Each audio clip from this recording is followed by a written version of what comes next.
Well, good afternoon. I want to welcome everybody, both here and online, to this special call meeting, a work session of the Board of Commissioners for September 25th, 2017. And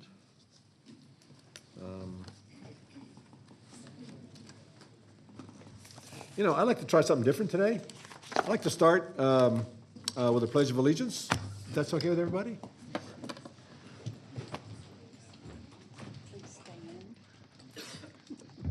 No kneeling.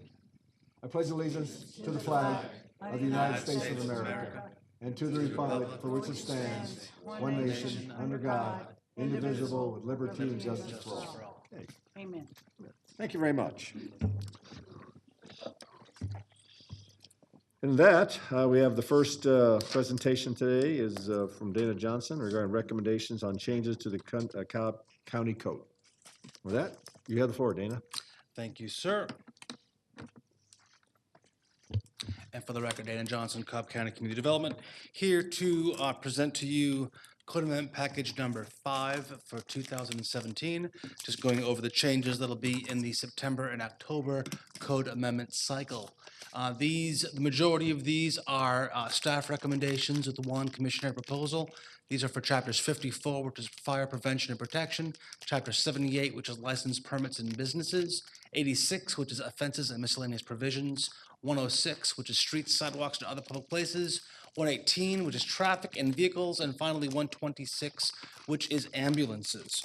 Getting into the actual amendments, Chapter 54, Fire Prevention and Protection. This is a code alteration where under the Prohibited Acts section of the code, it would be prohibited to place a fire alarm on bypass mode in an occupied structure unless there is a fire watch or other standby fire personnel which are present in order to ensure the safety of the individuals present. On Chapter 78, this is under the license. Yes, sir. May I ask a question? Can I have Chief Westbrook come up? Absolutely. Thank you.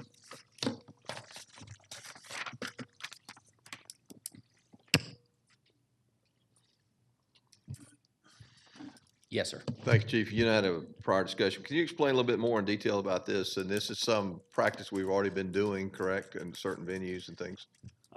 We have performed fire watches in these in buildings where they're part of the fire alarm systems was bypassed for a particular function or event. We've been doing that for some years now to accommodate events at the Galleria, to accommodate events at CPAC.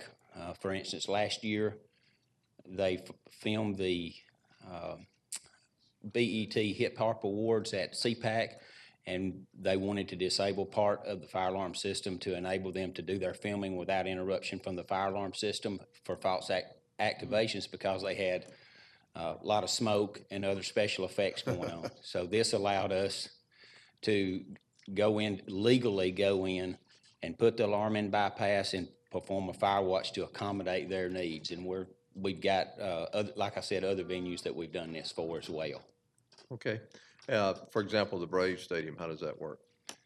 Same way, they have a part of what we've had some false alarm issues there that we've worked through, and we have placed part of that system. They wanted to place part of that system on bypass, and the only way we could do that was to post a fire watch because part of that system was disabled at the time.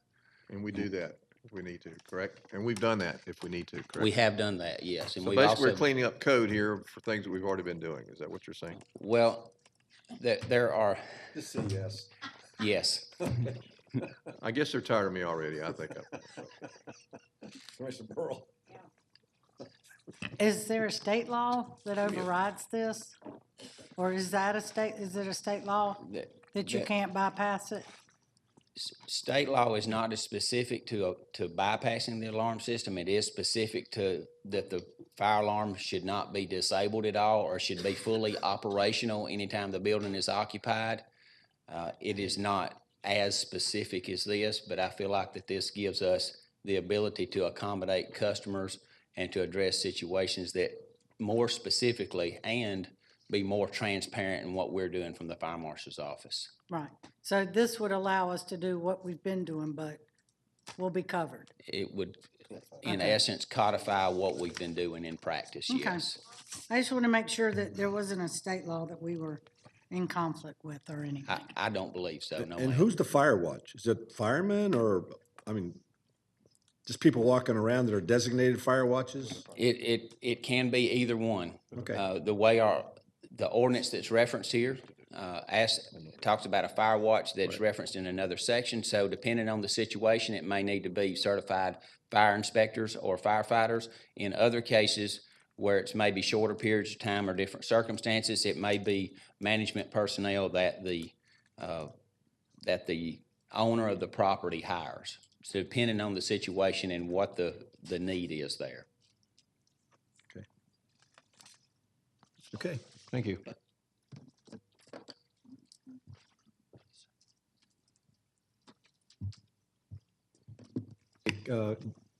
One second, Dana.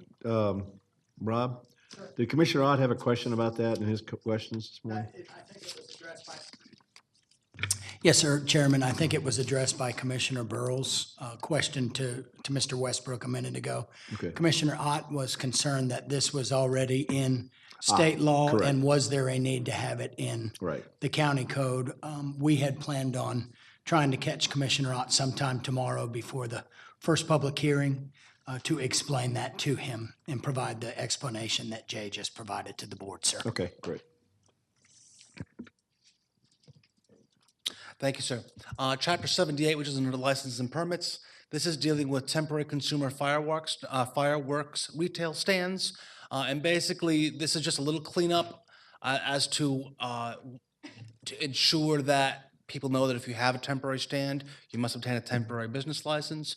That we are also asking them, if they do have a temporary fireworks stand, that they provide some notice about the times when fireworks can be legally ignited per state law.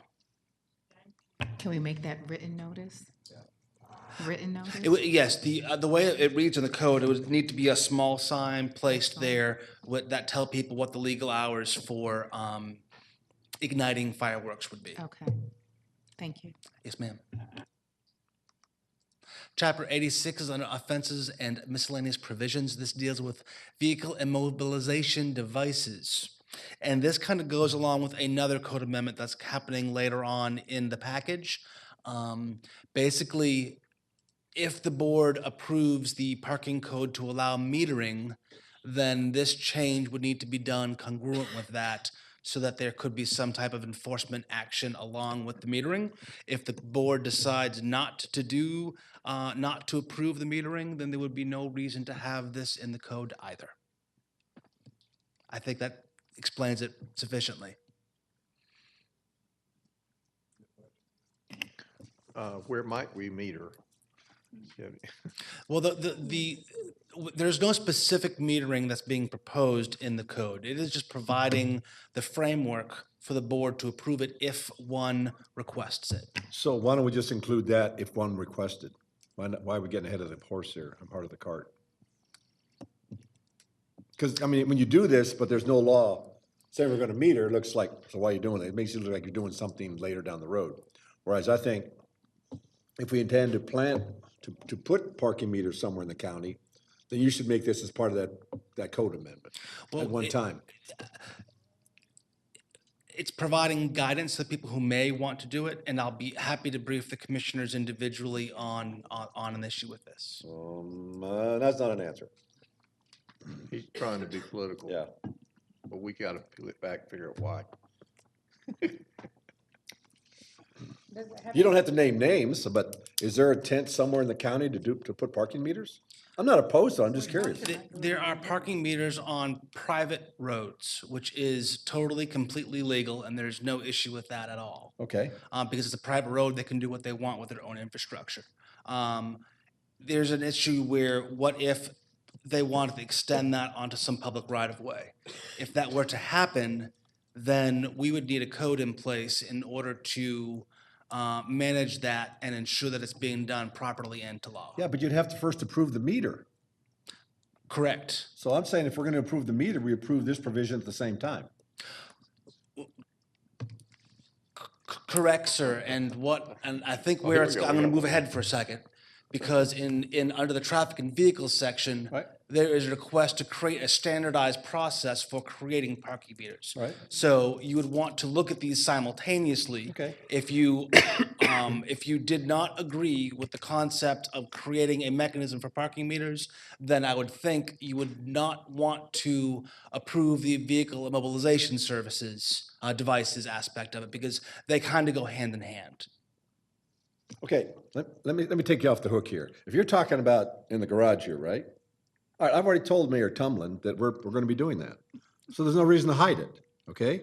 So, because I've told him we have a shortfall in paying our bond on that garage, and as we all know, we're not a county that believes in shortfall. So, I've already told the mayor informally, we're gonna write a letter to him, letting him know what our plan is. So, don't worry about that part anymore, Okay, okay? sir. So, if that was your thing, you're sweating, don't sweat it.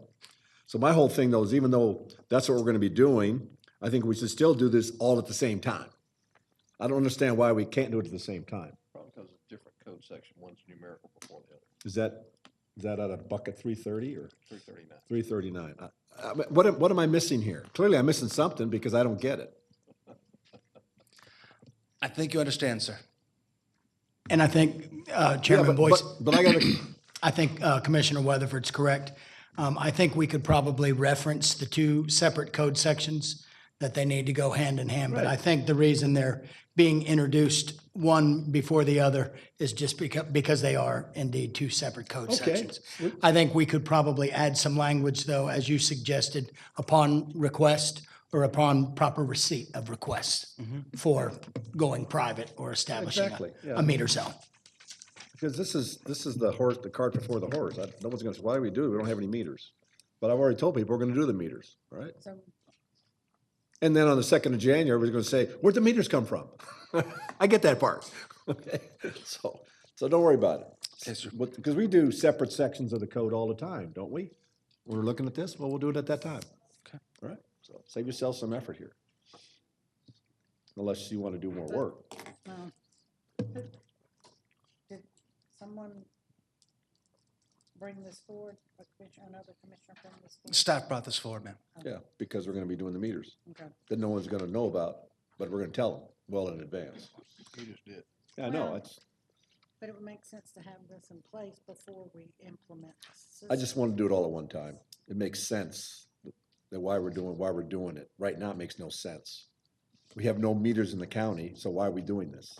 It's just adding to a regulation that's burdensome, to cut the occupied space that it's not connected to anything. So, that's my thought. Okay, Getting into Chapter 106, this is the Street Light District Code, and there are a number of changes contained in Chapter 106.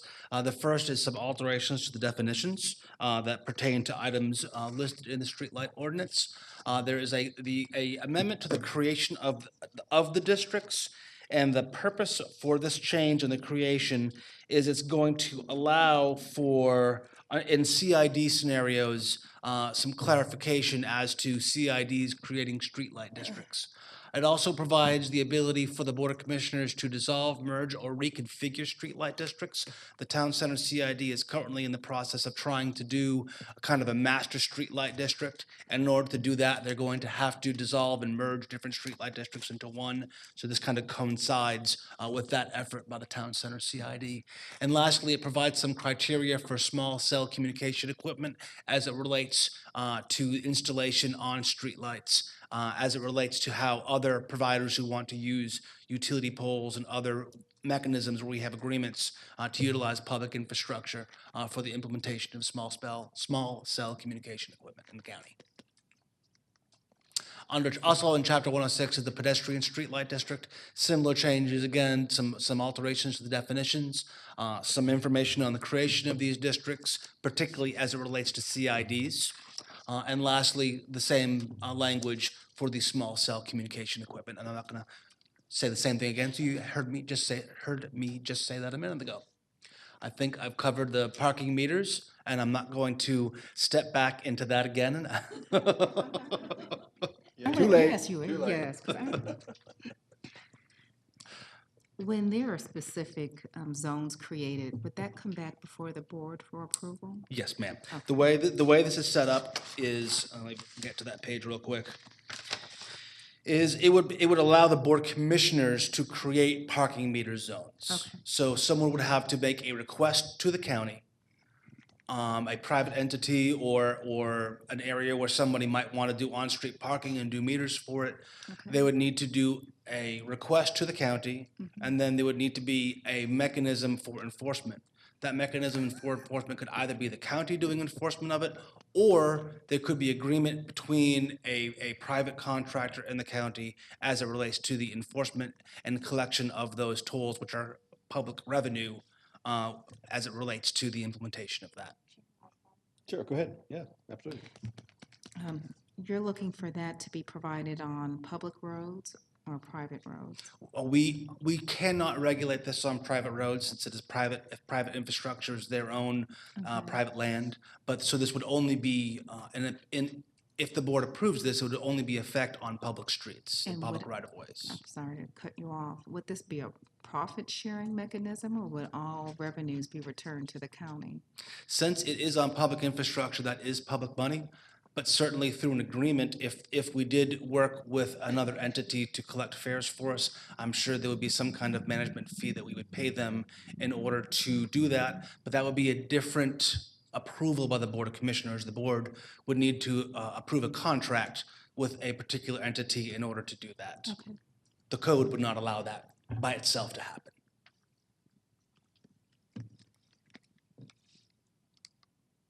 Under Chapter 126 are some amendments to the vehicles for hire covering ambulances. Most of the changes within this are some minor clarifications contained in the code. I think the larger one is the reduction of the ambulance zones from 5 to 2. Yeah, go ahead, sure. Thank you. Can you provide what's prompting that change?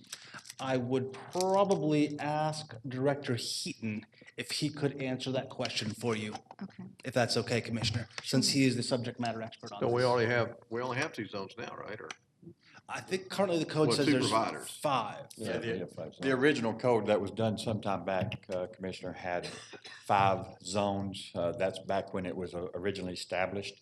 And so we petitioned, basically we asked the state to narrow that down to the 2 zones that it really is, to match what we really are doing. So that's what this change is about. But don't you see that as restricting competition? Thanks.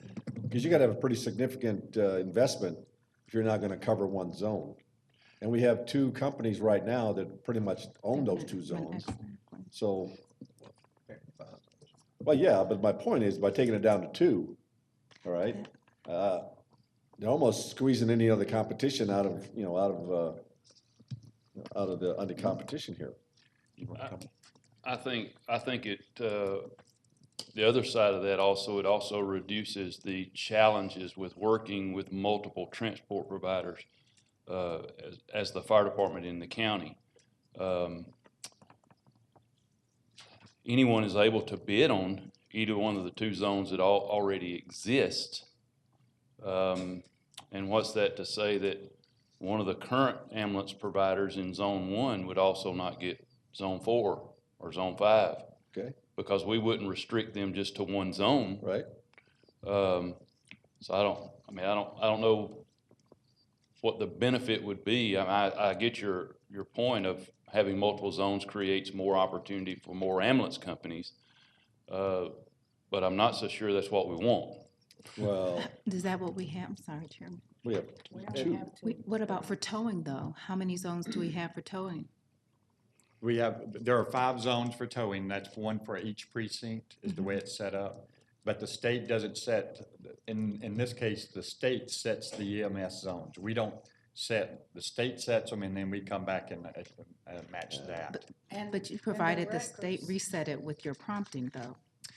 What we had originally, when the ambulance, when they went from one company that had the entire contract, we split it up. What we were looking at is splitting it up almost like fire battalions. We only had 2 companies that were awarded, actually it was 3 companies. One was Gold Cross, and they have since gone out of business, actually sold to one of the existing ones. And so that left us with 2 ambulance companies that we've had now for, I think it's 15 years at least. So do they have a problem with this 5 zone issue? The state sets the zones. I get Well, that when the part. My state- question is, do they have any issue with 5 zones? I don't know, we could ask the state whether they wanted to, But they're covering 5, it doesn't. That's my point. they're covering the county. I don't know what the issue is here. We have 5, everybody seems happy with it. Now we want to go down to 2, which is clearly going to have an impact on on business competition. I don't buy this. I'm sorry. I mean, because the county's going to get bigger, whether people like it or not. So there's going to be more requirement for ambulances as the county gets bigger. So 5 may not be the best number, but 2 discourages any kind of competition, because in order for you to compete in one of these zones, if not both these zones, requires a significant capital input. And I'm telling you right now, I visited a company last week that told me that if they were to get into this business today, they couldn't do it because the regulatory obligations are so onerous, they can't, nobody else can compete with them. So it's forced monopolization. I think by leaving it at 4 or something, it gives at least the opportunity if somebody so chooses to do that. And again, this is just for the 911 coverage. It I get doesn't that count, part. I get that all part. the other ambulance Yeah. services that already operate in the county. And again, we would have to petition that back to the state to make that change. Do these 5 zones reflect the 5 precincts? No, sir. They're separate. That's one reason we moved it to, based on the zones. And I'm not sure that they even fit our current fire demand zones, based on, and with plans of going to a 5th battalion next year anyway, that may likely change the zones. Do we set the boundaries for the zones, or does the state? For the EMS zones, the state sets those. But surely we can go and talk to these. That's what I'm saying. We'd have to petition to the state EMS. And I'm sure that, given the credibility of this county for good governments, they would probably say, okay, whatever, be my guess. I'd sure try. Because you're gonna have to go down to 2, which means you're gonna have to redraw the boundaries anyhow, right? We currently have those 2 boundaries already in existence Yeah, today. That's what right. we're saying. Right now, we operate 2 zones currently. Just state said we had 5, but we're just. Okay, I get what you're saying, but this is more than just being about efficient fire. This is a bigger issue for me, but that's just Mike Boy speaking. Sir, basically what we're doing is cleaning up our ordinance to meet what the state had put out as the zone. The contract, again, when we go to 5 battalions, that may be something we look at reopening back up, but right now, we don't have plans of opening it back up based on our current contract with the 2 services. Just to clarify, what does the state say we have in zones? 2? Yes, Currently 2. So all we're doing is saying our code says 5, but state says 2. correct. So we're not changing anything, we're just matching it to what they already do. Because the state has given us 2 zones. We could say we have 10, but we really don't. We have 2. So essentially, we're competing right now in 2 zones. We have 2 ambulance companies, right? Correct, And they both each have a zone. correct. So what happens if we want to have a company that wants to come in and compete against one of these ambulance companies? Then when we open back up for RFP, which our current contract goes, it's 4 years, 4 more years. Yeah. When that opens back up, we could consider, the way the contract goes, unless we get unhappy with the services that we are being provided. I'm happy with the services. I get it. am too. There's no issue with these 2. They Sure. do great jobs. All Sure. right? And they go above and beyond. I agree. I mean, they helped us at SunTrust Park. I mean, they did a lot of great things. I can tell you when it originally opened years ago, there were 3 companies that were awarded the bid. And that Right. was the 2 that are currently here, and then there was another 3rd Right. one that has since gone out of business. Well, I'll tell you what. Clearly, So- Commissioner Cupid and I have an issue with this. The other 2, I mean, even if they were for it, I think we need to hear from Commissioner Rod. No, I think we're confused because what they're saying is the state gives us the zones. Right, I got, There are 2 zones. Right. Our code says we have 5. It Right. doesn't matter if we said we had 10. The Right. state gives us the 2, and that's Right. what's been but there was a existing. reason we had 5. That just, Apparently the state they didn't just think pull so. that number out from somewhere. Right, and I don't know the history of Right. how it was designed as 5. I really Right. don't. Well, I tell you what, let's just wait for Commissioner Rod to come back, all right? He'll be the swing vote. And we can get some more, I can get some more information. Nobody said we. I would just say, you know, there's time for us to flesh this out, right? This is the first time I'm hearing of the ordinance. Just on its face, I had the same concerns that the chairman shared. Just when you see the number of players that can enter a market be reduced by more than half, it just, that on its, and, you know, on the surface just draws question, because it seems as if there could be opportunity for 5 providers. That's just what it looks like. And I understand in practicality, that's not what's going on based off of what you share. Just by looking at that, though, that is what's implied, just by looking at those numbers, by reducing the zones. And I know from talking to some people who work in the towing side, you know, it's very important for them to be competitive in those towing areas. And I know that the more zones that we have for that opportunity, the more opportunity it opens up for different players in that market. So I'm looking at these two I'm looking at this similar to how we do our towing. Well, I'll say this, Commissioner, it's more than just having a company and saying we're applying. It's gonna be superior service, in my opinion. And not all these companies provide superior service. I'll just put it that way. That's one reason we ended up today where we're at. Sure. There were some that were not providing what we thought were great services. So. But we can gather more information and talk to you guys too. I think on this one here, let's just have Commissioner Ott engage, okay? Sure. And then might clear it up some more. Sure. All right. Sure. I'm sorry, Commissioner Burrow has a question. I apologize. The records zones are different. They're restricted. They can only have one zone of the 5. Correct. One company. Correct. And again, And this is not restricted, so we technically could have, if we went down to 2, technically we could have Metro or Puckett with the both of them, because they're not restricted. There was one company that had the county before these two. One company.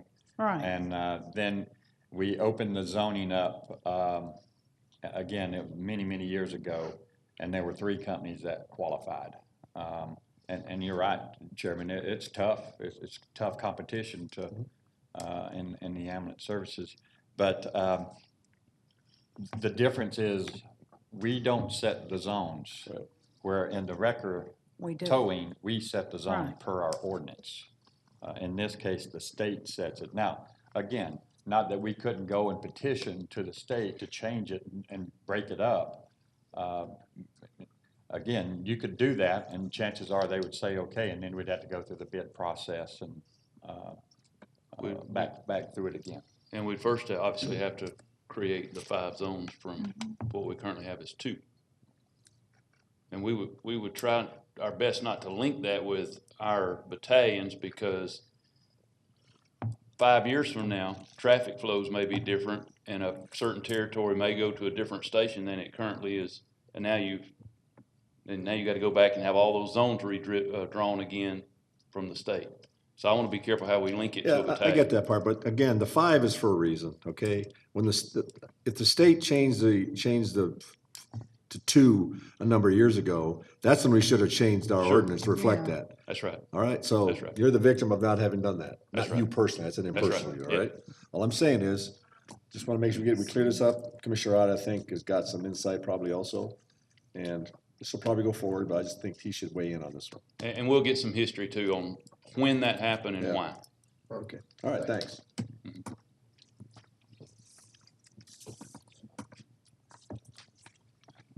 You have anything else less controversial, Dana? This is public hearing number 1 coming up tomorrow night. Yeah, And then we'll have a second public hearing on October 24th, sir. okay, all right. Thank you, sir. Thank you, Dana. Okay. Who's going to guide us through the next session? Buddy? Is Bill back in Denver for some meaningful conference, or? Perhaps. Taking some more or less time off more for or the less, day. Perhaps. More or less. It's in a bucket. Again, I'm Buddy Tessar. I'm here to present one item for today's work session.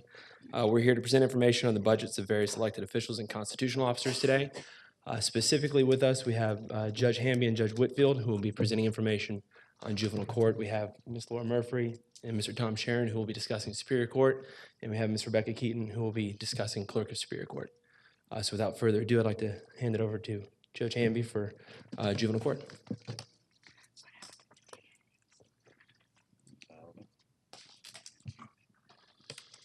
Good afternoon. Your Honor.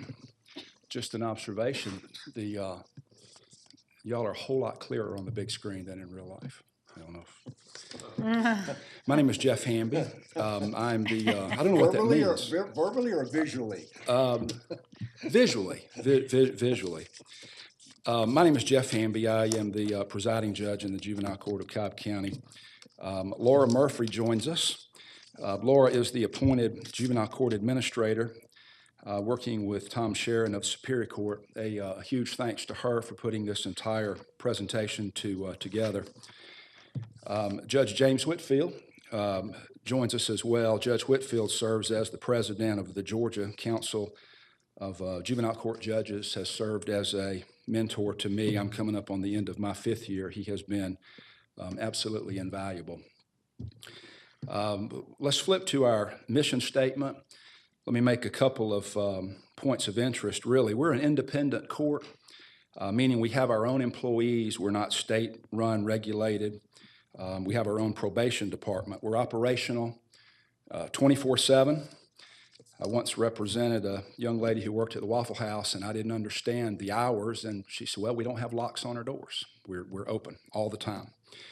We perform a balancing act, really. On one hand, we provide care and guidance for youth, preferably in their own home, and that's key, in an attempt to secure his or her moral, emotional, mental, and physical welfare. And on the other hand, and at the same time, trying to provide safety both for the community, really, and for that child and that child's family. The stated intent of the General Assembly is to promote a juvenile justice system that will protect the community, impose accountability for violations of law, provide treatment and rehabilitation for youth, and equip juvenile offenders with the ability to live responsibly and productively. Flipping to the next couple of slides, picture of the 4 judges, Judge Whitfield, Judge Joanne Elsey, Judge Amber Patterson, and myself. Judge Whitfield stated on the way in that he was the eye candy, and that's why he's here. And I would tend to agree by looking at that photo. 4 full-time appointed judges, 75 employees. It was a little bit larger than that when I came on board. I was appointed in October of 2012, took the bench January 1 of 13, and October, November of 12, I wanted to go over County Services Parkway and see what was going on. I went over there.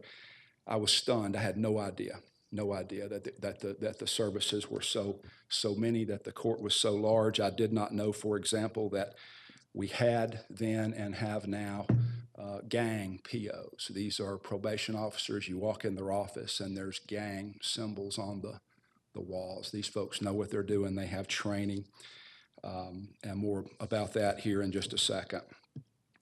Referrals by type, total cases, 4503. Let's go to the next slide if we have it. Thank you. The next one, I'm sorry, right in here. 4503, we handle civil cases, criminal cases, traffic cases, CHINS cases, CHINS, children in need of services.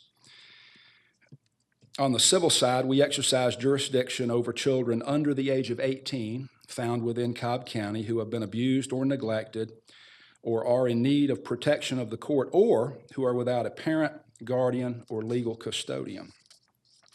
On the criminal side, we exercise jurisdiction over children under the age of 17 who have committed a delinquent act and are in need of treatment or rehabilitation. We handle traffic matters for youth ages 16 and under, charged with traffic offenses, and then we handle CHINS cases. These are cases involving behavior which, if committed by an adult, would not be a violation. Truancy, runaway, unruly, ungovernable. Out in the country, we say just flat out acting the fool and not minding your mama who loves you and you're not loving her back, you see. More about chins here in a minute. Total judicial hearings. I saw this slide, I guess, Laura, 2 weeks ago, last week. 7,481 hearings as of last Friday in 2017. At this pace, we hit just shy of 10,000 hearings this year, 9,944 on pace, 8,400 last year. So we'll surpass that by, about 150, I guess, hearings. I'm sorry, 1,500. The next slide outlines the programs that the court has. These have been created to serve the needs of the children and families that come into the court. Some of these are new. In the past year, they're created by both need of population, by statute. We've built these programs with no additional county funding. We need funding to sustain them. We can answer questions about any of the particular programs if requested.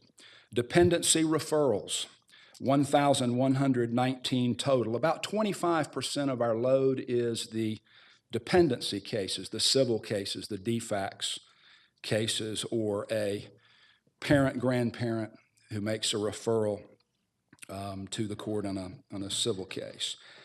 Objective and our purpose, in quotes, by statute is to assist and protect children whose physical or mental health and welfare is substantially at risk of harm from abuse, neglect, or exploitation. To ensure that dependency proceedings are conducted expeditiously to avoid delays in permanency plans for children, and to provide the greatest protection as promptly as possible for children. The code changed January 1 of 14. Hearings required. We have to get them in immediately within 72 hours, then another 10-day, then another 75-day, and then another 6 months. Lots of times, and thus the number of hearings, we'll hear a dependency case at least 4 times within the first 6 months by law. Judge Whitfield taught me early on, when we enter an order in the juvenile court, we're not closing a file. Superior Court, the judge enters an order, we close out the file. If there's a contempt brought later, so be it, there's another hearing. But what we do is we open a file. We enter an order. All orders are temporary in nature, meaning that the parent can bring it back and come see us if they allege that something has changed. Some parents tend to think that sobriety for 3 weeks is a major substantive change, and they want their child back, and we have to give them a hearing. On the criminal side, of course, we have hold or release hearings that we have to conduct regularly. I had 2 this morning. We have competency hearings. Those are on the rise. We place children in the Department of Behavioral Health and Developmental Disabilities. It's easier for me just to say the words than the acronym because I lose it. But they give us we don't have room. We don't have any place. When in my humble opinion, it's because they're scared of the youth. More on that in just a second. Our dependency statistics, of our numbers, 746 of those 1119, or 67% of these kids, are 10 and under, 10 years of age and under.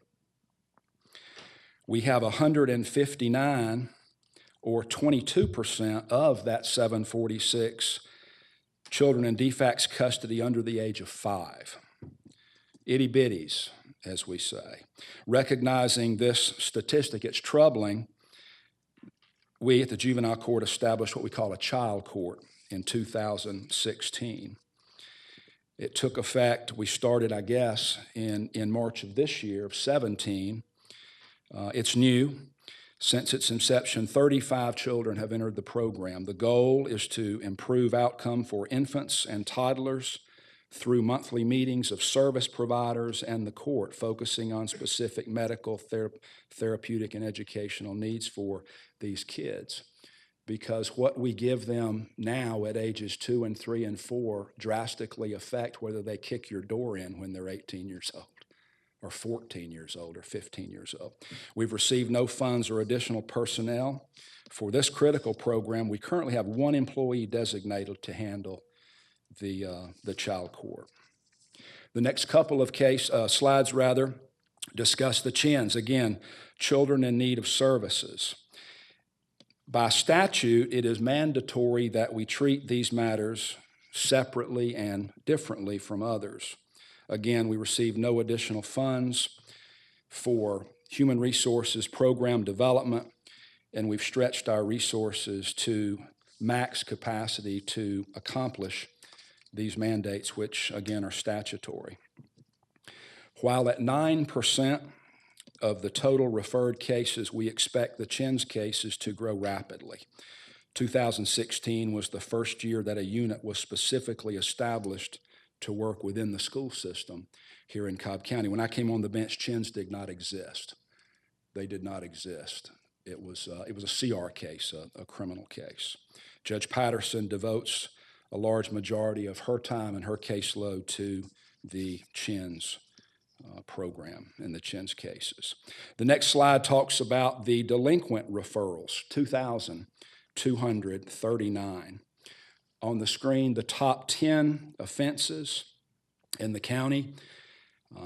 Delinquent referrals, 2,239, right at 50%, a little over. Total juvenile court caseload is criminal activity. We have to be careful when we say, well, I don't, but folks are afraid to hear it. We've got a gang problem in this county, and it's on the rise, and nothing shocks me anymore. In 2016, the court expanded its gang suppression unit to 4 probation officers and a skilled gang supervisor by a shuffle of personnel to meet that need.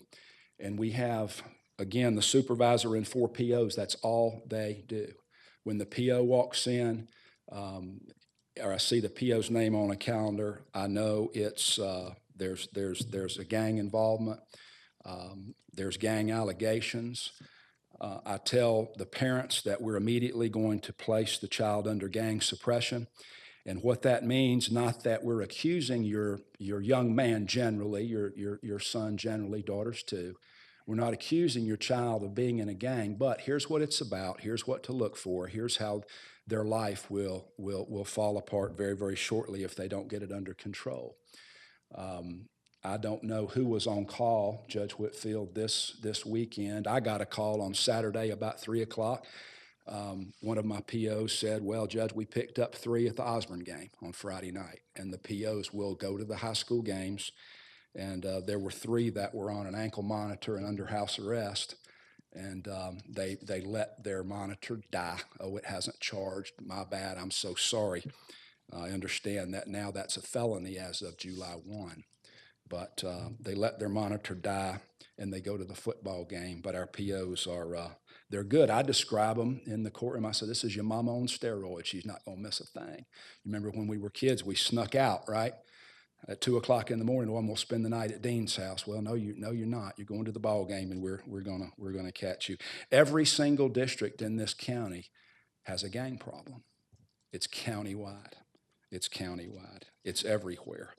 And if you go somewhere and it's dark, keep your head on a swivel. Lock your door. I saw in the paper just a while ago it talked about the car break-ins, right? And I asked a young man about 6 months ago. They were talking about walking through, and they're giving me factual basis to enter their plea. And the young man admitted that they were walking through as part of a gang, the mall parking lot. This time it was the town center mall, and they call it popping cars, and they just walk through, and they just feel the latches. They're not going to break anything, but they're looking for trucks because trucks have guns, so they say. That's what the young man told me. And I asked him, I said, how many, if you pop 10, how many open? Oh, about 3. Really, 30% of us leave our car unlocked in the mall parking lot. It's what they're saying. The first bar on the left talks about a fray, and that's a fight, generally at school. Not always, but most of the time a byproduct of gang activity. Our gang suppression unit works closely with the county cage unit and the DA's office in an effort to try to recognize the gang connections and then divert the attraction really of gang life to a life of positive structure. Very difficult to do. These kids have never been shown love. They haven't been shown love. They're 3 and 4 and 5 days old. They will never be shown love. They'll never be told, oh, look, you're working that computer real good. You're doing a great job on that. You stayed in the lines really, really good on your coloring. You kicked the ball well today. They'll never be told that. At home, they hear violence, they see aggression, and by the time they're 4 and 5 years old, they have figured out that any communication or any interaction with a human being is a bad thing because that's been their life experience. And then somebody tells them, some 21-year-old man tells a 13 or 14-year-old little girl how pretty she is and how much she's loved and can be loved by a group of people, and there she is. And there she is. Mentors and appropriate program development are needed. We need a mentor program in this county. Exploring ways to get mentors on board with a criminal history is something that I would like to do. I haven't talked to my fellow judges about that, but we took a tour of the YDC out on county services. Judge Whitfield, what was it, 6 months ago, give or take? I did not know and was stunned to learn that by law, a youth is only allowed to be kept in their cell for 12, they've got to be out 20 hours a day. The bottom line is they're in their cell 10, that's what it is, and they're out 14. They're in their cell 10 hours, 8 of them they're asleep, you figure, but 14 hours a day they're out of the cell. And it's recreation. There's some schooling going on too, but there were movies playing and there's basketball going on and there's TV and there's couches, etc. And if they turn 17 tomorrow and commit the same act, they're in their cell 23 hours a day and out for 1 hour a day if they earn it. And it's sort of like going, I tell the families in the court, they're in YDC. Oh, Judge, this is terrible. You're in camp, man. You're at camp compared to the adult system. And I would love to see a mentor program and some older youth who could say, or young men who could say, look, I was where you were, and this is what it cost me, and it's not worth it. And there's no middle school, high school, college. You go from pre-K to law school like this. Our gang suppression unit is proactive. We're seeking grant funds. Commissioner Cupid, thank you for your interest in this issue and your help, your proactive nature, and bringing this issue to the forefront. I recall reading about an event that I think you're having out in October. I'm certainly, I would love to get an invite. I would love to get an invite. The next slide talks about peer court. Thank goodness for kids who come before us as a first-time offender. They have a low-level misdemeanor offense. Shoplifting. They have a beef with somebody. They broke somebody's window at their store, or they have a disagreement with a friend or a neighbor. We've established a new peer court program, a partnership with the local bar association, law enforcement, schools, and the court. These are kids who, as I understand it, Ms. Murphy, have admitted it's not about adjudication, and so we can stay within statute. But this is a hearing in front of their peers, sitting as a jury who determine punishment. And a lot of times, as we know and as we configure, their peers are tougher on them than a judge would be. The next slide talks about the grant award summary. It has been a very successful year. We feel like we've been very good stewards of using the funds in the fashion and the means that were expected. of us. We have a couple of slides that talk about our goals for 18 and our budget numbers provided by finance. Our budget dollars have been stagnant. Our needs have increased. Good news, we have found grant funds. If or when these grant funds cease, then the needs and the court requirements stay the same. We're still going to have to find some bucks. I preside over the family treatment court here in Cobb. Chairman Boyce, thank you for attending our latest graduation. I can tell you that our grant funds for this year were cut almost in half from that awarded last year. Reason for that, cuts across the board at the state level, as well as an increasing number of courts seeking state funding. We've had 4 or 5 different courts who've asked to come look at Cobb County Family Treatment Court as a model on how they can establish courts in smaller communities throughout the state. The last slide, our needs, our basic needs to bring us to pre-2008-2009 status is to unfreeze our 7 employment positions. We would like a staff attorney to share between four judges. The juvenile court is the only court in Cobb not to have a staff attorney. I'll yield to Judge Whitfield or Ms. Murphy if they have anything else to add, but that's our presentation. I thank you for your time and attention. Your Honor, could we see the previous slide? There you go. Thank you. Just for a second.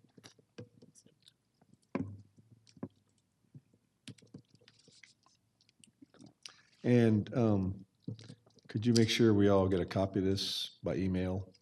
Absolutely. Yeah, please. Yeah. Absolutely. We have some questions from some of the board members, too. All right. Laura, you want to come on up? I'll bring my brain trust. Thank you. It was a very great presentation and very enlightening. Thank Appreciate you. it. I had a couple of questions. You mentioned that when you took over, there were you have 75 employees. There were more when you took over? I thought there were in the 90-something range. I was given a case. Did you get efficient, or did you just not fill positions, I guess? We had positions frozen. Pardon? They were frozen. Okay. So, and you mentioned that you are appointed. Who are you appointed by? The 10 Superior Court judges. Okay. Just trying to. And by my calculations, you mentioned 10,000 hearings, 4,500 cases. That looks to me like 6 per day if you worked every day of the year. It seems like you're kind of busy. That seems awful light. I would love it if I only had 6 a day. But if that's the math, well, that's the math. That's if you're working 365. Okay. Okay. I'm assuming you don't take any time off. None. Very. I really thought, in all seriousness, when I saw that, I did run the math, and I thought, okay, there's 20 working days a month, equals. I And just went every think day. I came to 12 to 14. Yeah, you're probably right. I did every day, so just, quick. Judge Whitfield probably does work every day, actually. Well, Commissioner Weatherford works every day without sleep. That's it. I can attest to that. Okay, well, that's a great presentation, and thank you for your time today, Your Honor. Oh, I'm sorry, Commissioner Burrow has a question. I apologize. I apologize. You're not feeding me today. The positions that you were asking to fill that have been frozen or to add for next year, Yes. under personnel services, you're the same. So what would the cost be of the 7 positions or whatever, however many you, the staff attorney, and I think there were some other. Yeah, because we see no increase in personnel. And by the way, I really appreciate you using personnel instead of personal. So you get points already with me on that. Thank you. Thank you. Yes. That would be her. That would be her. And so what's the operating is what you're requesting, an additional $23,000 on, okay? So what is that going to purchase? That would be computers. We're upgrading some things in the courtroom, that type of.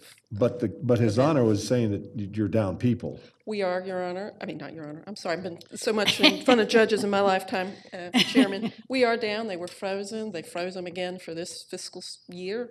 So as I've said, this is sort of our opening statement to get us greater excellence again for next year. Okay. We had 7 positions frozen. Of those 7 positions, 5 of them were straight entry-level POs. One was a court reporter, one was a senior probation officer. If I calculate that coming in at the base level, it would be, for those plus a staff attorney, it would be approximately $490,000. That includes benefits. Okay. Sure, Commissioner Cupid. Good afternoon. Curious to know how much of your caseload is coming directly from our school system? That On a would be, percentage basis. it would be an educated guess. And Judge Whitfield, I get your opinion on this too. I would say 15 to 20%. Okay. I would say 15 to 20%. And the peer program, the peer The court, peer court. is that housed within the schools or is that within the courts? We are working with the schools. In fact, tomorrow is our first, what we call our peer court law school, Okay. beginning of that. We have, I think, approximately 50 applicants from all schools in aggregate, of all schools in Cobb County, representing all districts, plus private schools have sent students, volunteers. This is a way for them to earn community service hours, and these are kids that all have worked on mock trials. Cobb County has a very popular and robust mock trial program at the high school level. Okay. So the procedures will be here on the judicial campus, not on a school campus. Okay, it's like an awesome program. Yes. Commissioner Burrow? Okay, thank you, Your Honor. Thank you very much. And we're going to take a short recess so that we're fresh for the next appointments, presentations. So let's say about 10 minutes. Okay.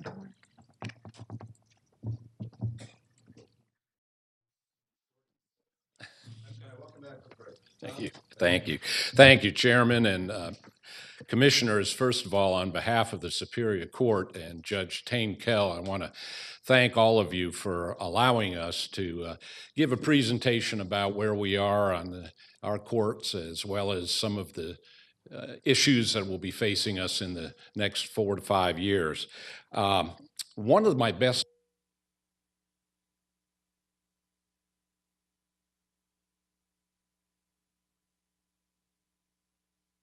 It always makes me look good, and that's evidenced by I have some state court judges who work for me. I have our Solicitor General who worked with me, and our district attorney and Superior Court judges. So I know when it's time to turn it over to the capable people, and the only reason I'm really saying this is the chairman says, then why are we paying you your salary? So I didn't have an answer for him.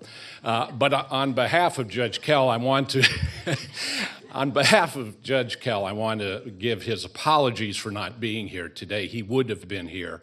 But as you well know, this was originally scheduled for when we had the storm, and he had to be out of town this week. So with that said, I continue to surround myself with competent people. So I'm going to ask Laura Murphy, our Director of Superior Court Programs, who put together this presentation, and I'm here to answer any questions for you.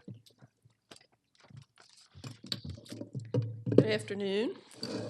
Saw you all this morning, so continuation. Let me just tell you a little bit about the difference between Superior Court and the other courts. In Superior Court, and this is by law in the state of Georgia, the Superior Court is Georgia's general jurisdictional trial court. It has exclusive, and it's the only one of all the courts that can do the following: constitutional authority over felony cases, divorce, equity, and cases regarding title to land. And we do have other courts that are trial courts and stuff, but Superior Court is the big one. So in Cobb County, our mission is to strive for excellence by providing the judiciary, the bench, the defendants, all the litigants, the attorneys, with programs and resources that are necessary to ensure fairness in every case and to promote the efficient processing of cases. And that's what we do every day in Cobb Superior Court. I may turn this back over to you. Okay. There we go. That's our organizational chart. As Judge Hamby said, this juvenile court bench is appointed by the Superior Court bench, and the Superior Court bench appoints the court administrator, Mr. Sharon, and myself as the Director of Court Services. And we have, I think we have 6 senior judges now.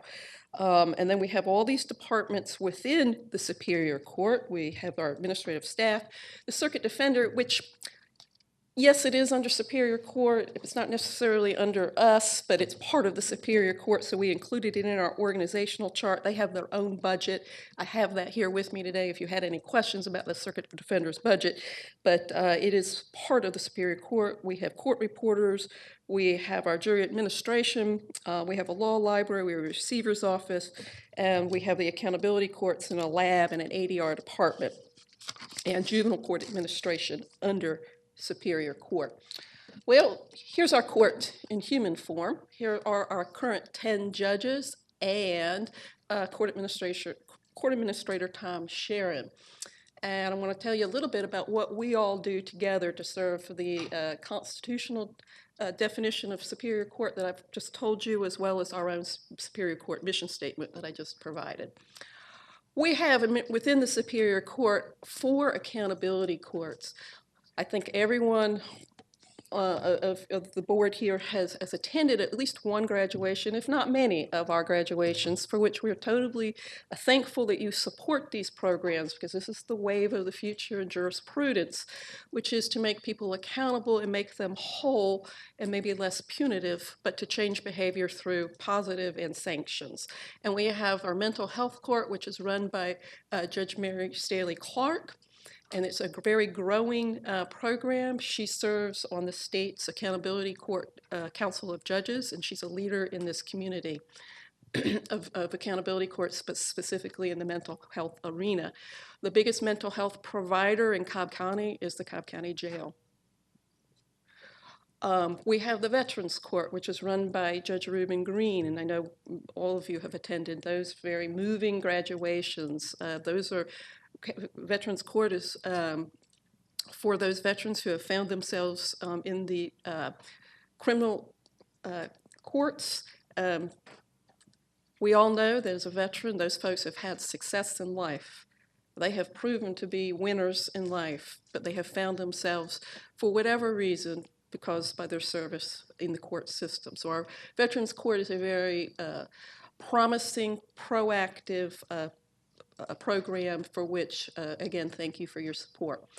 The granddaddy of them all was the Adult Drug Court program that is run by 2 judges. We have 2 versions of drug court. We have the more serious, the longer one that Judge Krieger has been running, and then the newer one, which is for those who might not have such a deep drug problem, but they certainly have a drug problem that's got them in felony trouble, for which their life is starting to spin out of control. And that's called our Intermediate Drug Court program, which just began last year and is growing very rapidly.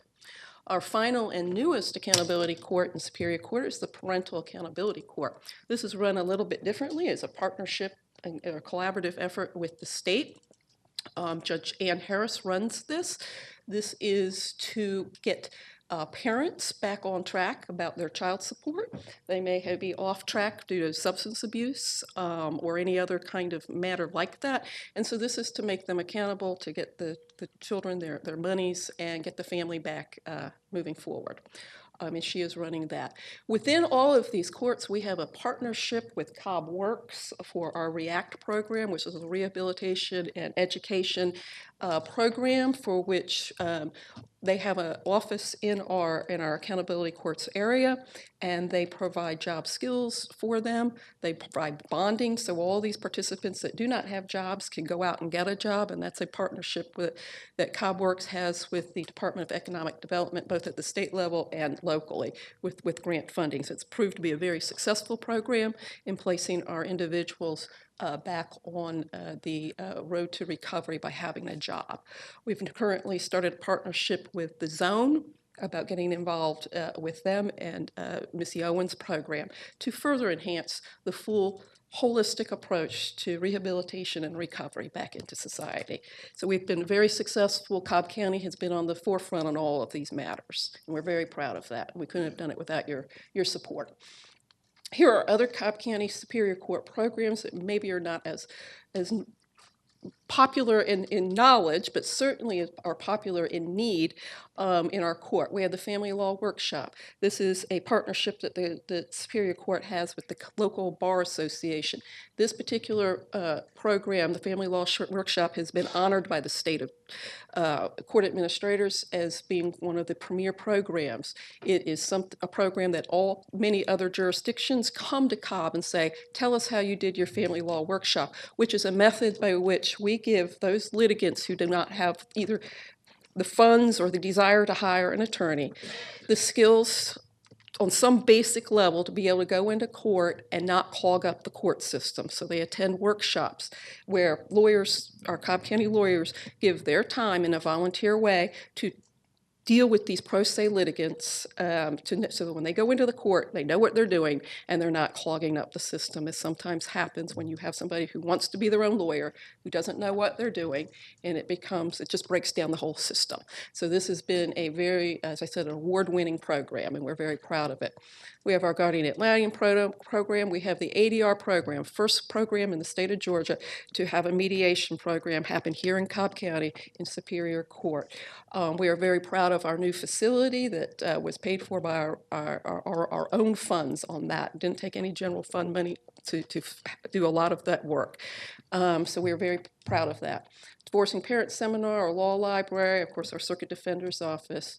Our screening lab, which we have, which is ever growing. Last year we did well over 30,000 screens. Many of the courts use it, law enforcement uses it, the judges use it, our accountability courts use it, other municipalities use it. It's a very good resource to have for public safety. And last week we installed our new equipment. So it's now even more potent to be able to test more screens faster too. We have our TPO office. TPO hearings are held every Tuesday over in Superior Court South. And then we have our receiver's office, which collects funds for child support. This is a breakdown of our caseload that's in the Superior Court over the last couple of years.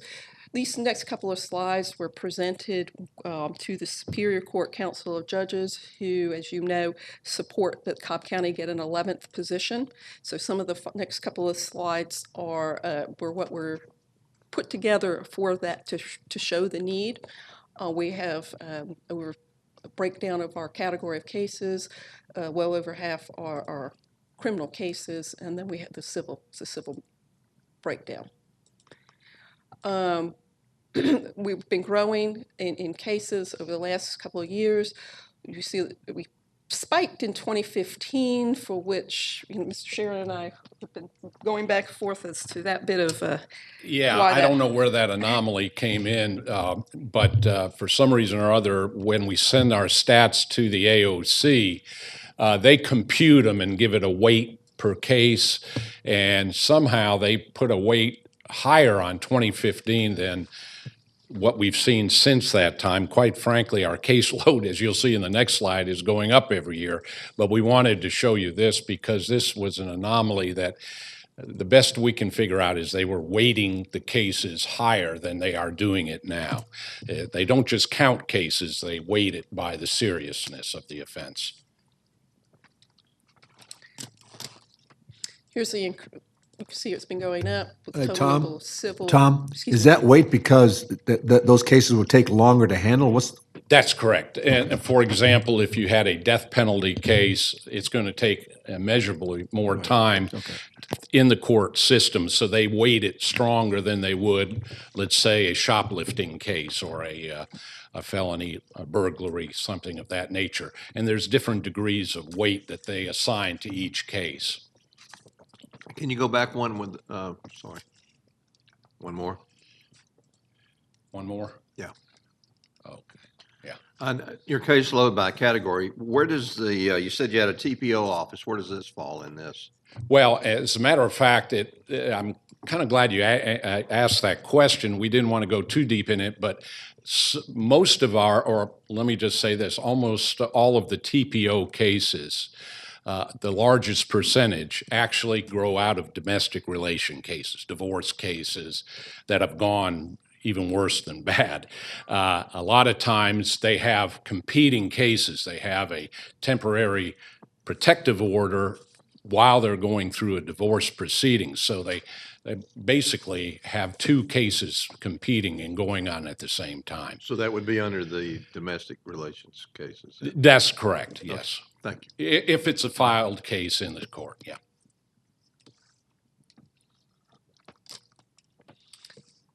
And here are the That's your raw numbers. raw numbers of the growth of cases over the last several years. Here are our numbers as provided by finance. This first slide is for Superior Court Administration. We have different entities within Superior Court. This is Court Administration. We have gone down in spending in this particular unit. This is the proposed, as you know, it's stagnant. This is the judge's end of, this is a different unit. It's remaining stagnant too. I'm sorry, thank you. This is the drug court, drug lab, and you see that these expenses have increased.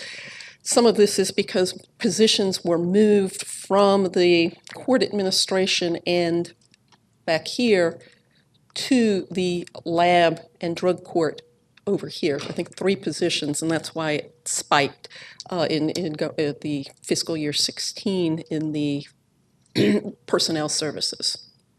We didn't gain any new employees, we just moved from one to the other because this is where they were doing their work.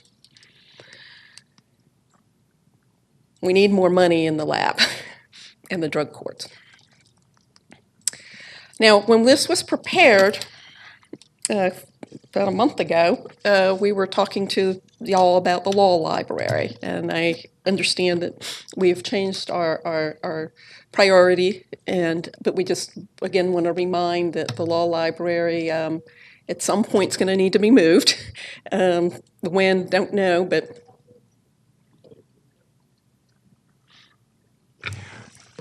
We had a follow-up visit, and the temporary means that we established for the law library was found to, we believe, to be acceptable by the federal folks that came to look at the law library. And I thought we were reconfiguring the entire space so that it was all on the same floor. we are. Okay. Yes, as you all are probably aware, the Department of Justice received a complaint that the location of where the law library presently is did not meet ADA standards. And so therefore, it wasn't readily accessible equally to the public. Because of that, we took steps very quickly, with thanks of the county attorney's office and the chairman, to open what we call library annex, which is in our media room in the Superior Court building on the second floor, which does comply with ADA standards. We had a visit from the Department of Justice to view that space. There were some immediate changes we had to make based on their visit.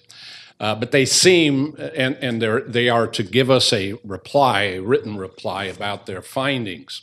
We have not received that yet, although the feedback that we've gotten is that they're satisfied with the interim plan, but it's an interim plan. So that's why we put this in only for down the road. I think we're in good shape, to be honest with you, for the time being, but eventually we'll have to address moving the law library. When is the plan for the new site in addition to the other offices to be constructed? Because I remember seeing a plan for that, if not last year, the year prior. You're exactly correct.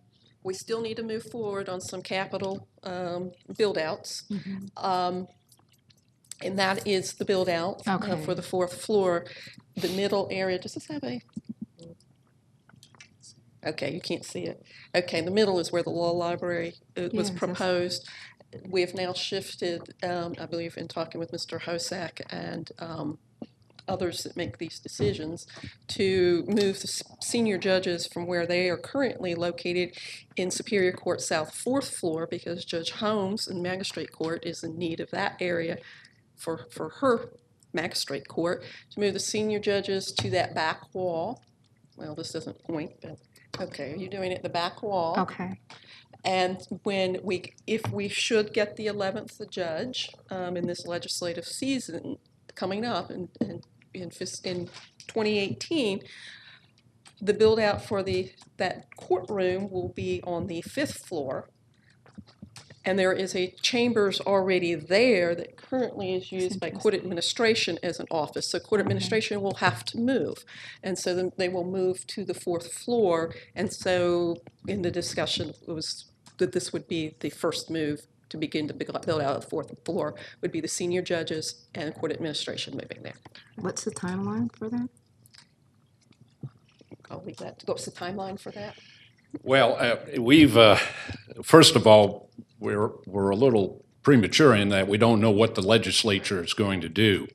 It looks like we will be getting a 11th Superior Court judge in this next session. However, our promise to the chairman and to all of you is that we would ask the legislature not to appoint or have the governor make that effective until the next fiscal year. I guess that would be 19. So we could, as early as when the legislature adjourns in March, know we're getting a Superior Court judge, and we're anticipating before the year is out, the calendar year, that then it would be a gubernatorial appointment. Okay, maybe I'm going to rephrase my question too. When is the build-out plan? 'Cause wasn't that Well, proposed there before? really is not. As Ms. Murphy said, we originally were thinking of the build-out plan for the permanent space of the law library would take 6 to 8 months up to a year. We feel that the senior judge space and the court administration phase will be nowhere near as long as that. I hope that they'll have contracts out by the end of this year, I'm told, by property management, and hopefully have it done in 3 to 6 months. Mr. Hosack, is that? The end of March, Tom, Yeah. is what we had been End of shooting March. for Judge Holmes' relocation, Okay, oh, that's needed prior to this? concurrent with Commissioner. Yes, Okay. ma'am. Okay. Yeah. All right, And I refresh think me we on had a the, figure, I'm sorry, Commissioner Whitford. the law library. Is it well used? Yes, it is. You'd be amazed. As a matter of fact, I was wondering if it was being used in the current position it is. I'm told by the staff that there's lawyers and public in there every day. And quite frankly, since we've had the annex open, there is not a day that I don't see. We have 4 satellite computers in there that they can actually do their research online. And there isn't a day goes by that at least 2 or 3 are occupied almost continually. Is that something that every Superior Court has, or is it just something we provide? as a Yes, service? it's every county has to have a law library. Okay, so it's required by statute or Yes, by legislation? yes. Okay. Thank you. Does it have to be books?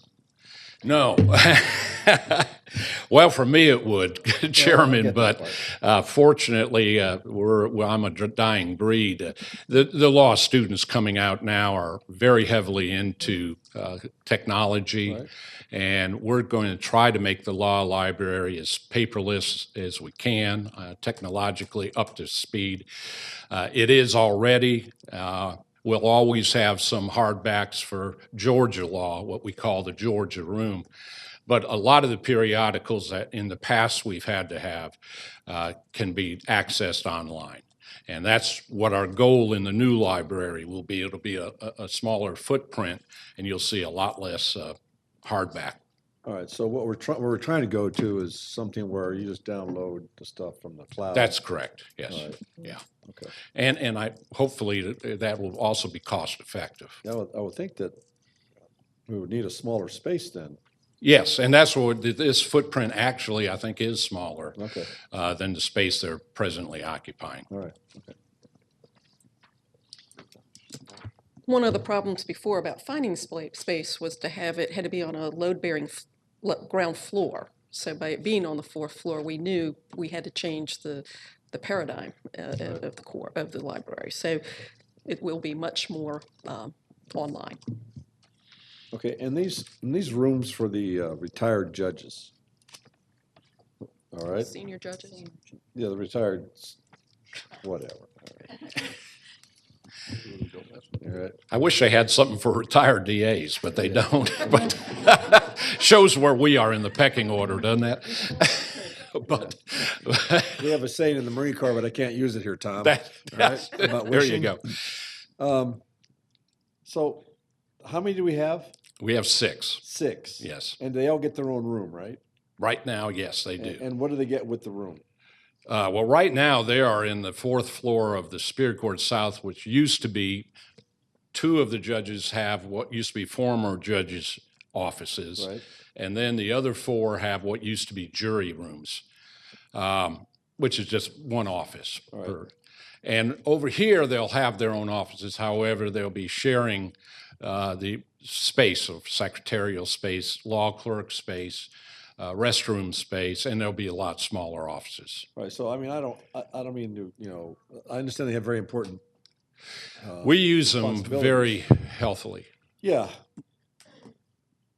But the thing I can't get over is they're retired, I know. all right? Yeah. So they can choose whether to come back to work the cases or not. Yes, they could. Right. By law, they could. They have agreed, obviously, to be there when we call them, Sure. and there always are. But So walk me through, I mean, they're called in, for instance, if a judge gets sick or they're going to take on a new case. How does this work? well, each week we have what is called presiding duties. Right. It used to, when we had a smaller court and a smaller county in size or caseload, presiding matters are emergency matters that come in on a daily, sometimes Okay. hourly basis. TPOs, for example, okay. is one of it. Now those presiding duties are to the senior judges so that our Superior Court judges can handle their caseloads Okay, all and not be interrupted. So we have one of the 6, they rotate every 6 weeks Right. to be there as a presiding judge on their assigned week. So they're there for 5 days. Okay. There also are called in when a judge is sick or we have to bring in a visiting judge. They are first ones that we call to handle those cases. Okay, and at the risk of them cornering me somewhere in the square, why do they have to have a room? Well, they, of course, when they have presiding duties, they have, the public comes in, as I get that obviously the part, but petitioning. they have their own office. I guess, why do they have to have their own offices? That's what I don't quite Yeah. understand. Well, I guess Is it's true. that just a courtesy for them? Yes, yeah. Go in there Yeah, and I'll be take a honest with break, you, or- that's probably what it is. Yeah, a okay, I was courtesy. just curious. It's been that way since the senior judges have been, that Okay. I know since I've been in the court system. It's a courtesy. A lot of times we call them at the last minute to be Right. there, and they've always responded well. So if we just had one big room for them that would probably not be reflective of the courtesies for their position. That's correct. Okay, all right. So I won't, They also do arbitration, because I've been there a few times. Well, For, we do zoning not suits. allow them, though, Commissioner, to do mediation where they would be remunerated separately. We do not allow them to use county space at the time for that. No, I mean, when we were, when. Oh, we yeah, were yeah, sued, they do matters for us, for the when court. They come yeah. in, we go before. And they them. just get a blanket per diem. okay. Well, I won't chase down that rabbit hole anymore. Okay, thank you. Thank you. I'm getting hand and arm I'm signals s- from yeah. Laura back there, like,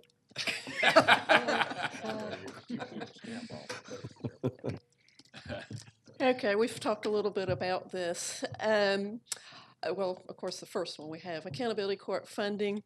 Y'all see me routinely before you about grants, and routinely I'm told, be sure you put in there, if the funding goes away, the job goes away.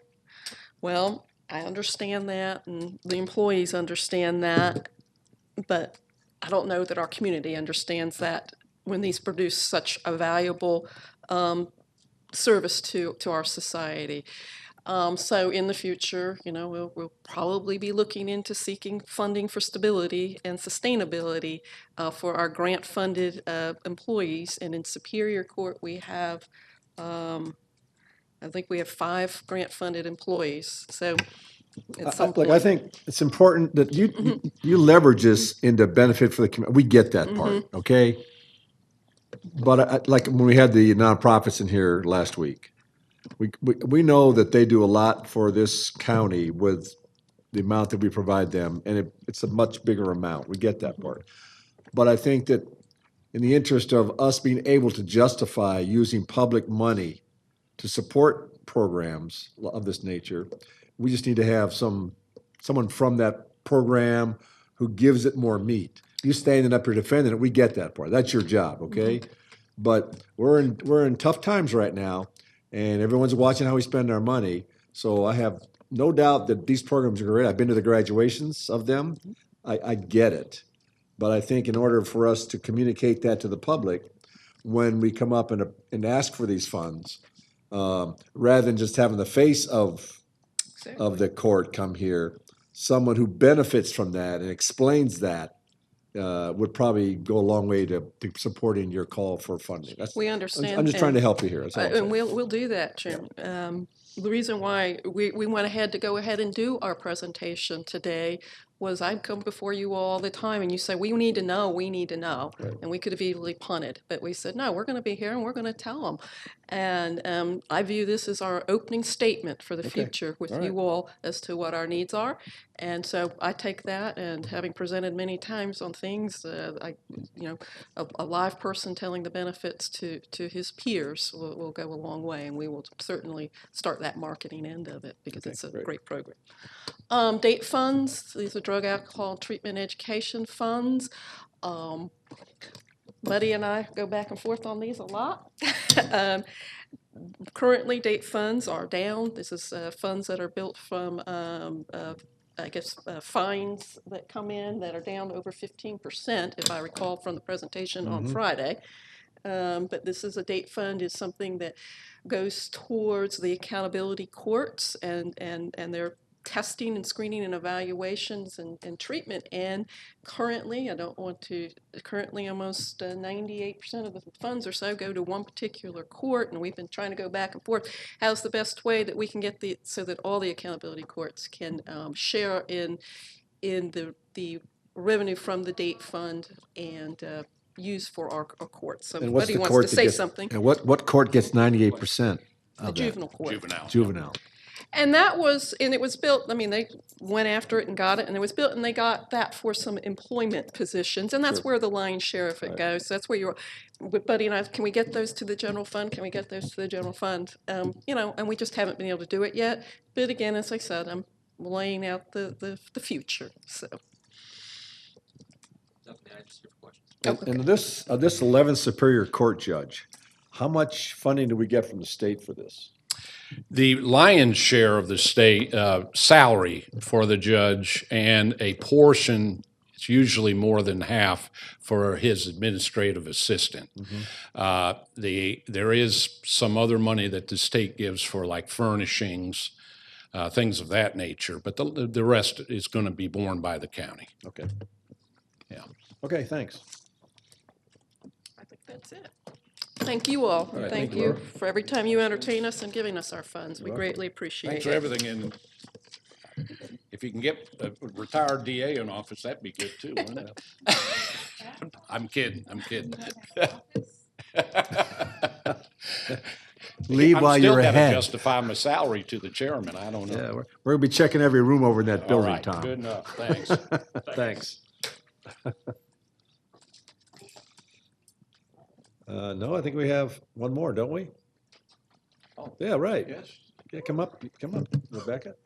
The right one? Okay. Thank you. Wow, mine's going to be short and sweet compared to the last one.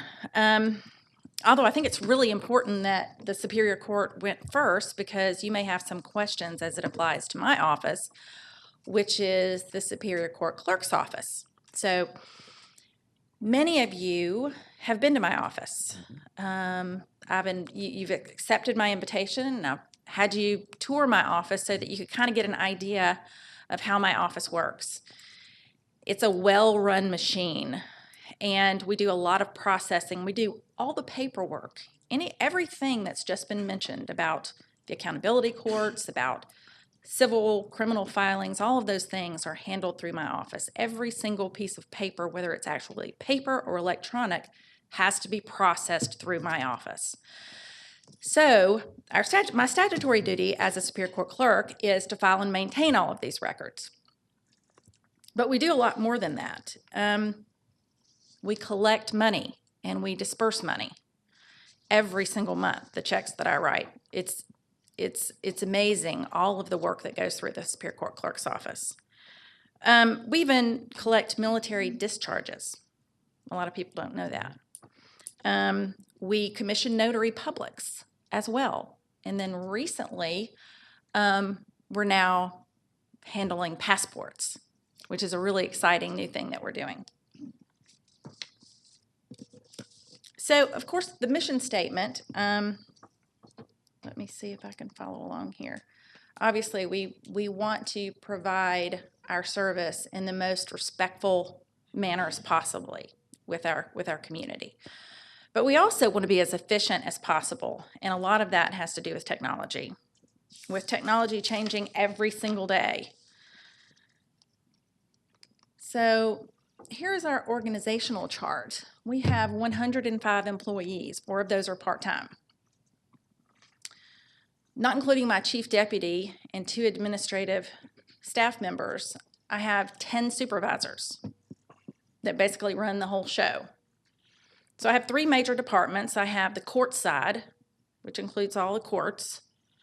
Then I have the real estate side, which includes all the property and all of those records. And then, of course, we have the Board of Equalization, which is the smaller of the 3. So within the court division, you'll see I have several folks that handle each division. Every piece of paper that comes in has to be processed, has to be scanned with big pieces of equipment. It has to be scanned, and then it has to be indexed so that it can be visible on the website. There's a whole process that everything goes through. And then on the real estate side, of course, it's the same thing. We handle all of the real estate documents for the entire county. So every time a document is filed in our office, not only is it filed and stamped and recorded, it's transmitted to the real estate, to the Superior Court Clerk's Authority. And so it's a lot of work that we're handling. Now, I put some case numbers up here, which are quite different from the ones that you've seen before. And these are generated from our case management system. And our civil filings have remained fairly flat. Our criminal, pretty much the same, as well as our adoptions. About 15,000 filings.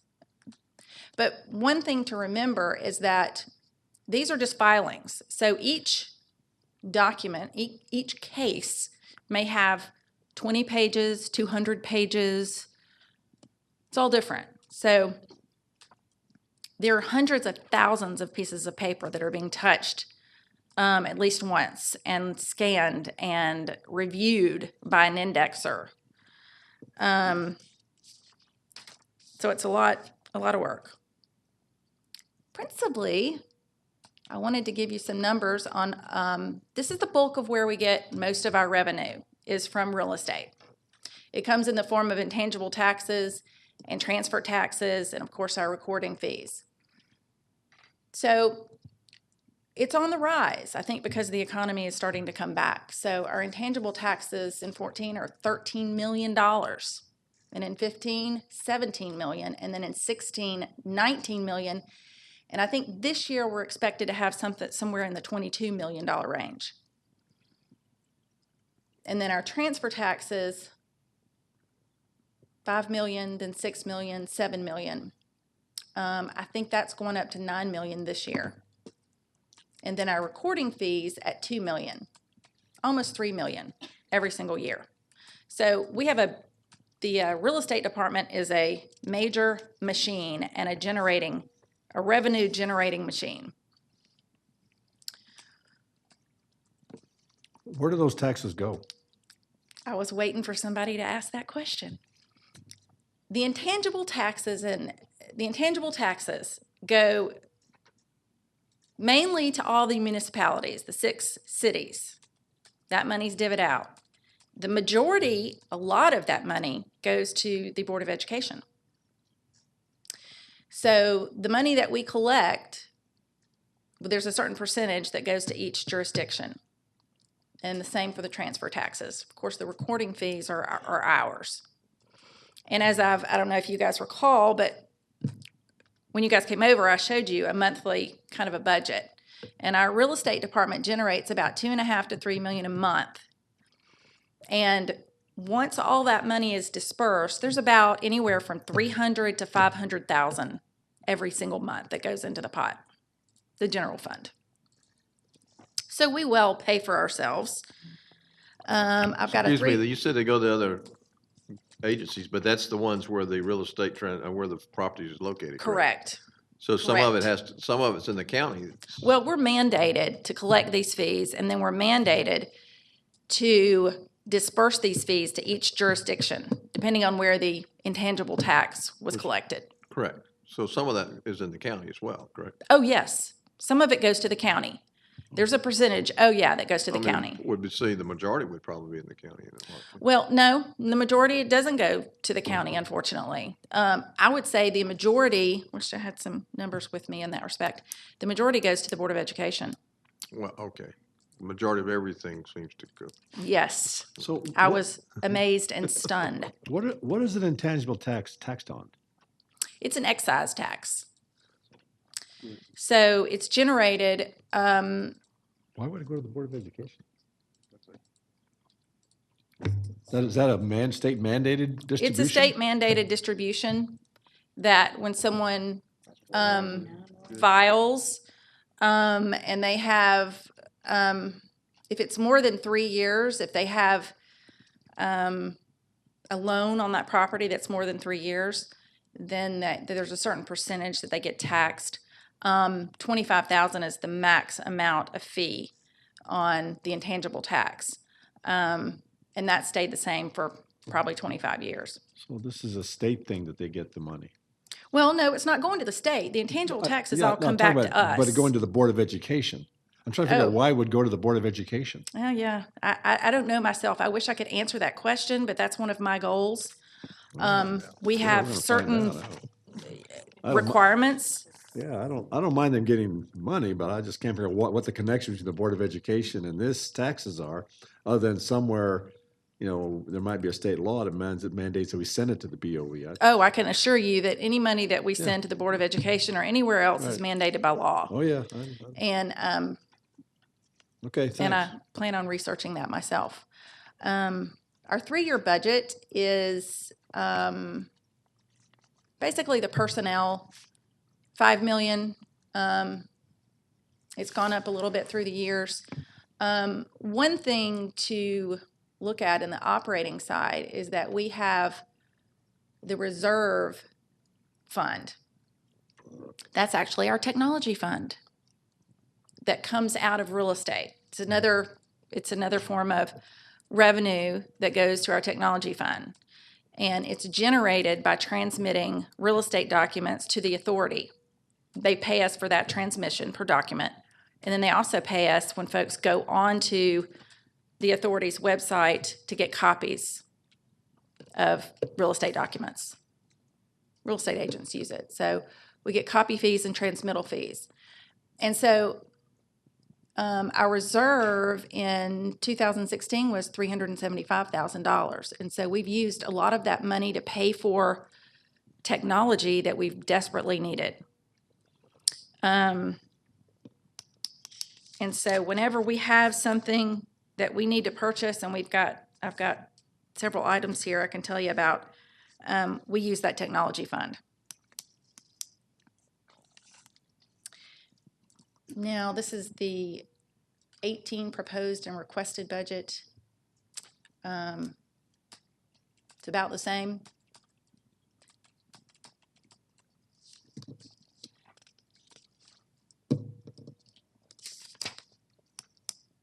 Now, the Board of Equalization, they have a separate budget.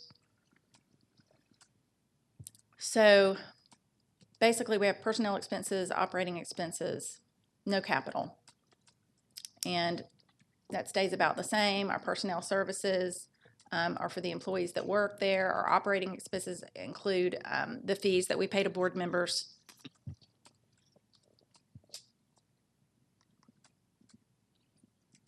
And then this is the proposed budget for the Board of Equalization, which is basically about the same.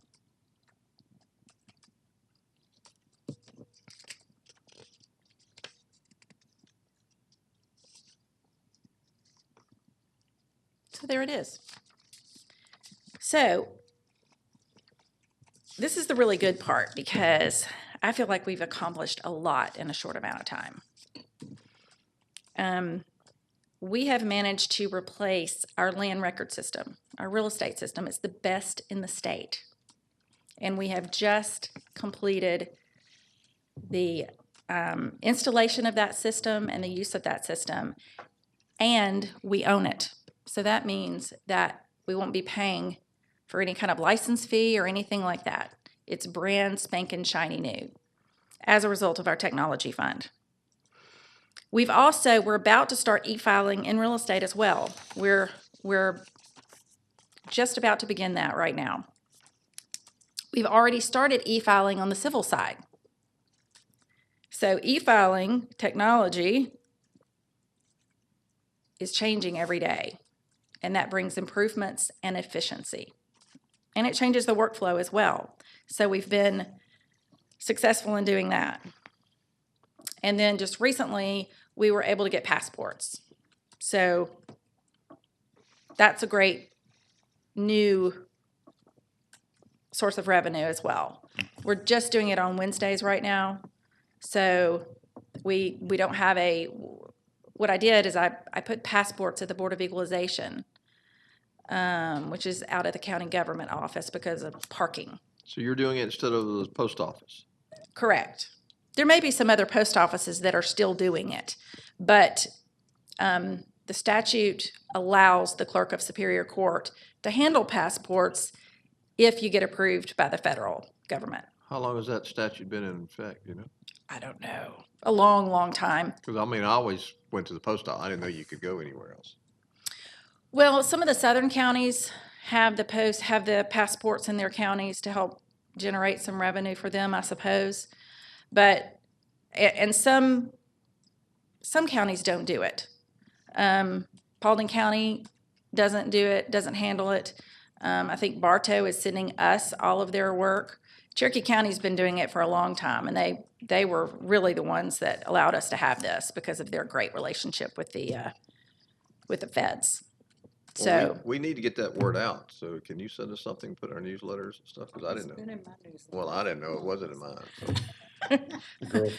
Well, the thing about that is we're only doing it one day right now to kind of, it requires a lot of training because you really have to be accurate in how you handle passports. And so we have 2 employees that are learning how to do it.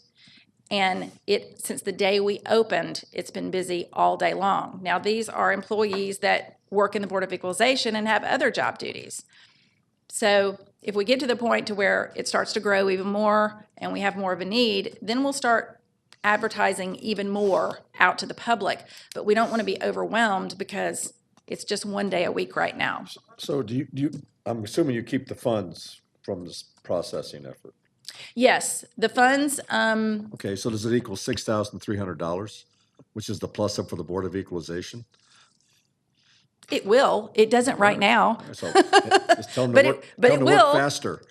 Yeah, it will. It doesn't right now, but it will. Okay, all right. I'm just curious. And we've had surpluses in our budget, and of course, whenever we do on our side, it goes to the Board of Equalization. So I don't think we've ever been in the red. So, but let me just say that the upgrades, not the upgrades, the goals that I'm looking forward to. One is the upgrade of the court division case management. Now, we have one now, but with a unified system that hopefully will happen sooner than later, that's going to help us to create this case management system that is really going to make things even better and even more efficient. And hopefully it will include some tools for the judges so that they can manage their calendars and their caseload. The thing to remember about all of this is that every Superior Court judge, including the senior court judges and the juvenile court judges, there is a clerk in every single one of those courtrooms, a Superior Court clerk. And they require a lot of training for all of that. So with a new judge also comes a new clerk. We've had several of these new accountability courts, but we haven't had any new employees. And we're the ones collecting all that money, and we're the ones dispersing all the money. There's probably 20 different places that all of the money from the courts has to be disseminated. And it's a real big job. My goal is, of course, to mandate e-filing, because that's going to really increase the revenue. And right now I'm working with the Superior Court judges to get that in place. So right now it's just voluntary. If you want to e-file, you can. But as soon as it becomes mandatory, those fees are going to go up exponentially. What about pro se litigants? Would they come on site and then? Well, right now we're starting with civil attorneys. Okay. Civil filings attorneys is what we're doing right now. And we anticipate at some point in the future, we will do pro ses. But that's going to require a lot of ingenuity to handle that, because it'll help out the courts a great deal. But being able to, we're going to have somebody that's going to have to help them e-file. We're going to have kiosks in our lobby to do that. So we're going to be doing it. Eventually it's going to be e-filing everything. Pretty soon we're not even going to know what paper feels like. So Interesting.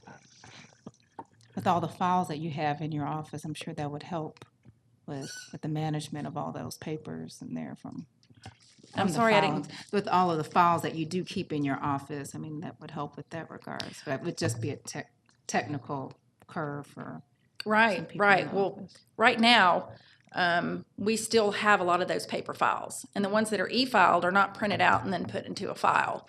The judges have to actually look on their case management system to view those files. And that's getting more and more complicated. Our system is just not where it needs to be. It's not 21st century case management system. But hopefully with the unified court system, we're going to have that.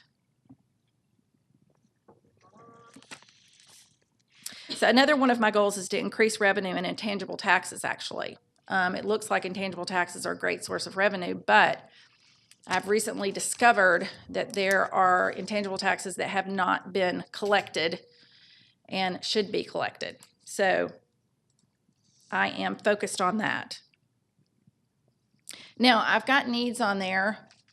I want you to disregard that. This was done about a month ago. And I want to be totally upfront with you. What I really need in my office is I really need to pay my courtroom clerks. I really need to reclassify their position. After this last class in pay that happened, the folks on the bottom end got some increase, and the folks on the top end. But the ones that were in the middle, which were all my courtroom clerks, nothing. They didn't get any increase at all. But my courtroom clerks are the ones that are the most skilled. It takes as long as a year sometimes to train folks in the courtroom. They handle the felony matters, they handle the divorce matters, they handle sometimes whether a defendant, if the paperwork's not done correctly, whether a defendant gets out of custody or not. There's just a lot of responsibility that goes into that. And they ought to be the highest paid employees in my office. And right now, it's not happening. And we ought to have a system where the state court clerks want to move into a Superior Court position, but nobody wants to move because they're not getting paid anymore in Superior Court, although the responsibilities are greater. So that's what I'm going to be working on and appealing with this class and pay. I understand they still have some work to do on the description of the job duties. And so I'm hoping through that process that I will be able to reclassify those positions.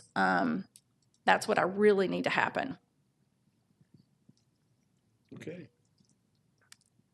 no questions? Yeah. On the e-filing and any of the operational things that you're implementing, is there a cost associated with doing that? A cost associated with e-filing? With any of the programs, is there a cost associated that you'll Well- need an increase to put those in place? Let me think about that. Not really. I mean, I'm taking people from my front counter to accept the documents through e-filing. Okay, so you Um, have the personnel that'll be, but any equipment, electronic to do that? Well, I've got a new technology person, my one and only technology person, who handles all of that for me. Without him, without that one employee that works under me as opposed to IS, we would not have e-filing. We wouldn't have a new real estate program. I mean, he handles a lot of these things and makes these things possible. But as far as an expense, no, it's actually going to be a revenue source. We share some of that with Peach Court, who is our e-filing provider. So this is actually going to make things more efficient, and maybe even we'll need less employees because we won't have to have 6 people at our front counter handling all the paper, and we won't have paper expenses, which means we won't have copy expenses. So we're looking for a way to generate a revenue once paper disappears. So. Okay, so you don't have a cost for additional people or equipment or whatever right now? Well, I'd love to have additional person in my technology department. But right now, to specifically say it's costing us this much money to handle e-filing, no, not that I can think of. Could you make sure we get a copy of this presentation, please? I'll be happy to. Yeah, thank you. Thank you. Thank you. Appreciate it. Thank you for your time. Yeah, thank you. I just want to say I really appreciate the opportunity to come and, discuss these issues with you. I think it's really important, and I appreciate it. All right, keep up the good work. Okay, thank you. You bet.